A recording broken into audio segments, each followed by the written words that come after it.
Pour améliorer sa vie financière, il ne faut pas seulement blâmer le boulot, ou le manque d'emploi, le manque d'argent ou le petit salaire qu'on reçoit. Il faut plutôt se focaliser sur soi-même. Il faut améliorer soi-même. Parce qu'il y a des gens qui vivent peut-être mieux que vous, avec moins d'argent que vous. Et ils n'ont pas nécessairement moins de dépenses que vous, croyez-moi. Je ne sais pas, parmi vous, il s'y trouvera certainement des personnes qui ont pu manager leur vie avec très peu d'argent, mais qui ont du mal à manager leur vie aujourd'hui avec un peu plus d'argent, si pas beaucoup plus. Ça m'est déjà arrivé à moi.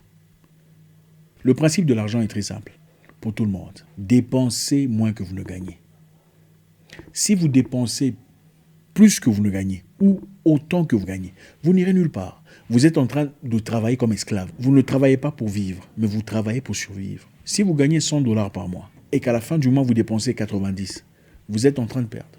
Vous êtes esclave. Si vous gagnez 100 dollars et qu'à la fin du mois vous dépensez 60 ou 70, vous êtes en train d'aller quelque part parce que vous avez quelque chose quelque part. Vous avez cette marge de quelques dollars. Le principe est simple. À la fin de chaque mois, vous devez transférer un peu d'argent du mois précédent. C'est comme ça qu'on crée cette stabilité, cette aisance financière. C'est la seule façon. Ce n'est pas le montant que vous gagnez qui est le problème. Le problème, c'est votre façon de dépenser le montant que vous... Votre façon de user le montant que vous gagnez. C'est là où est le principe de votre situation financière. Je connais des gens dans mon pays natal qui ont commencé nulle part. Des gens qui au départ vendaient des cigarettes, des stylos, des bonbons, des petits outillages. Mais aujourd'hui ont des établissements, des grandes entreprises, des sociétés, des hôtels incroyables. Comment l'ont-ils accompli? Sont-ils extraterrestres ou extraordinaires? Non. Vous n'avez pas nécessairement besoin d'un financement pour faire un beau projet. Vous n'avez pas nécessairement besoin de la banque pour commencer quelque part. Si vous n'y arrivez pas aujourd'hui, avec le peu que vous avez, vous aurez du mal avec beaucoup d'argent. Si vous ne pouvez pas gérer votre famille avec le peu d'argent que vous avez, vous aurez du mal à gérer votre vie avec beaucoup d'argent. Aujourd'hui, on pourra voir ensemble quelques éléments qui pourront nous aider à renverser la vapeur. Beaucoup de personnes pleurnichent sur leur situation, mais reprennent les mêmes erreurs, les mêmes parcours, les mêmes schémas qui les ont menés à l'échec. Je connais aussi des gens qui, par magie de la vie, se sont fait beaucoup d'argent. 800 000 dollars d'un coup, honnête ou pas, bref, boum.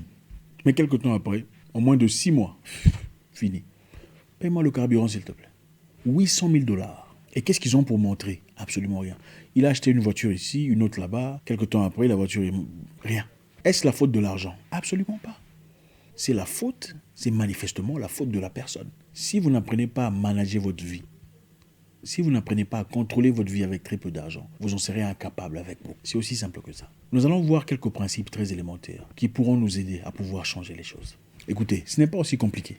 Si vous m'écoutez dans ce principe que je veux vous étaler, dans 6 mois, vous m'en parlerez. Si vous l'appliquez minutieusement, méticuleusement, vous le respectez, vous faites preuve de discipline, dans 6 mois, vous me direz. L'argent n'est pas une question de spiritualité. Même si Dieu donne de l'argent, il faut une science pour garder l'argent. Voilà pourquoi les gens vont à l'école pour ça.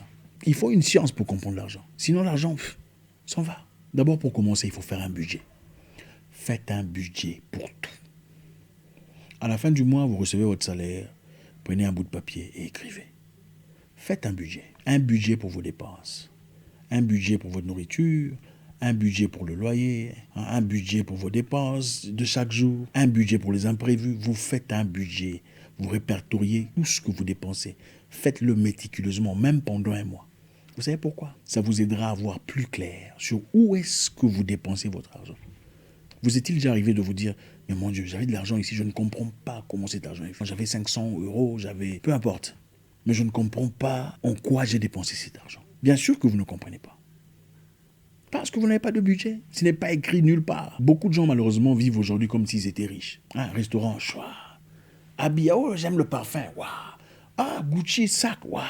Mais après, se pose des questions pour comprendre comment est-ce que j'ai dépensé de l'argent.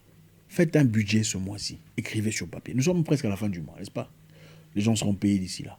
Faites un budget. Écrivez sur papier tout ce que vous avez dépensé. Tous vos dépenses. Répertoriez tout ce qu'il y a. Le mois prochain, évaluez. J'ai dépensé autant sur ça. Ça vous aidera à voir plus clair sur votre situation financière. Pour bien gérer votre argent de manière très élémentaire, je vais vous encourager dans un principe très simple.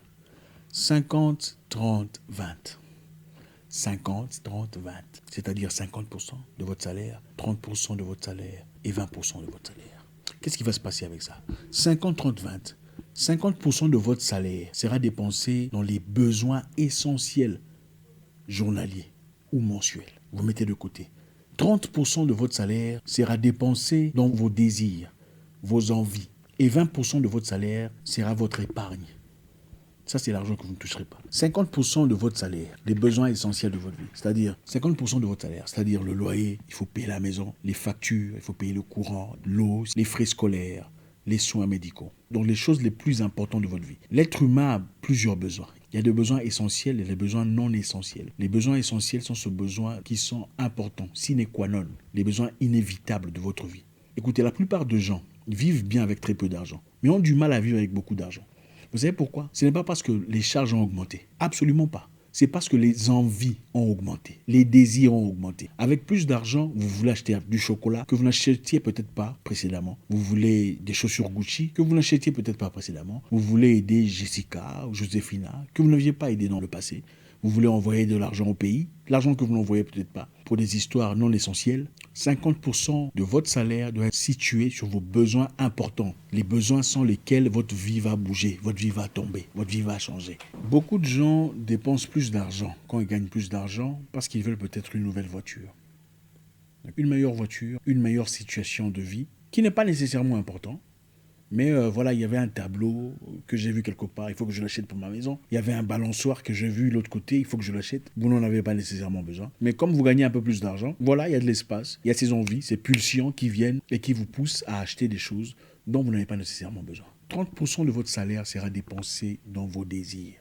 Je rappelle ici qu'il ne faut pas mélanger l'argent. Ne mélangez pas les 50, des 30, des 20. Gardez-les séparés. 30% de votre salaire dans les désirs. Les désirs sont lesquels? Les sorties avec les copines ou les copains, manger au restaurant, aller au cinéma, prendre un verre, s'acheter une chemise, une chemisette, s'acheter des petites histoires. Ce sont des désirs. Acheter des emportés, de la nourriture, ce sont des désirs. Faire un petit voyage, les maquillages ne sont pas nécessairement des besoins essentiels. Avec un budget, vous serez à mesure de voir combien est-ce que vous dépensez en maquillage. Peut-être si vous en dépensez 2-3 fois par mois, peut-être qu'avec le budget visuel, vous pourrez désormais réduire vos dépenses en maquillage en une fois par mois. Et cela fera une grande différence accumulative en 2 mois, 3 mois, 4 mois, 6 mois. Et 20% de votre salaire sera votre épargne mensuelle. 20% chaque mois. Petit à petit, progressivement, vous verrez une grande différence sur votre stabilité financière. Malheureusement, beaucoup de personnes attendent que le ciel s'ouvre et que la manne tombe avec des grosses sommes. Malheureusement, ça n'arrive pas à tout le monde. Et même si cela vous arrive, si vous n'êtes pas préparé, si vous n'êtes pas organisé sur le plan financier, ça prendra très peu de temps, peut-être des mois, ou peut-être une année. Vous n'en aurez plus. Vous ne dépenserez pas votre argent d'épargne, même pendant les urgences. Parce qu'à travers vos besoins essentiels, vous placerez de l'argent, c'est-à-dire vous mettrez de l'argent de côté. Vous assignerez un montant pour l'urgence. 50, 30, 20. Maintenant, quelles sont les solutions que je pourrais proposer? Réduire les dépenses. Encore une fois, le principe est simple. Dépensez moins que vous ne gagnez. Pas dépenser autant que vous gagnez pour montrer aux gens que vous avez réussi dans la vie. La vie n'est pas une course. La vie n'est pas une question de comparaison. 2. Ne vous comparez à personne parce que vous ne savez pas comment ils gagnent leur argent.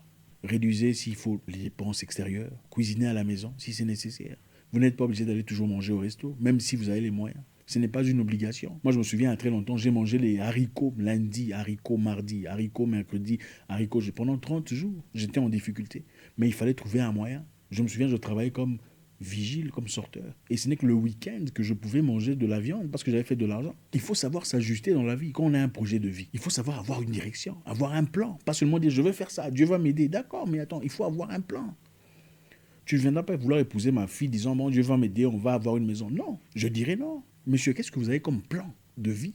Ça, c'est essentiel. Dépensez moins en bière, si vous buvez de la bière. Je ne suis pas votre pasteur, alors je ne me permettrai pas de vous dire arrêtez de boire. Tout excès nuit. Mais si vous dépensez de l'argent dans 10 bières, dépensez dans 2, si pas 1. Si vous ne pouvez pas arrêter. L'argent, les finances s'accumulent. Être stable financièrement ne veut pas nécessairement dire avoir $1 milliard.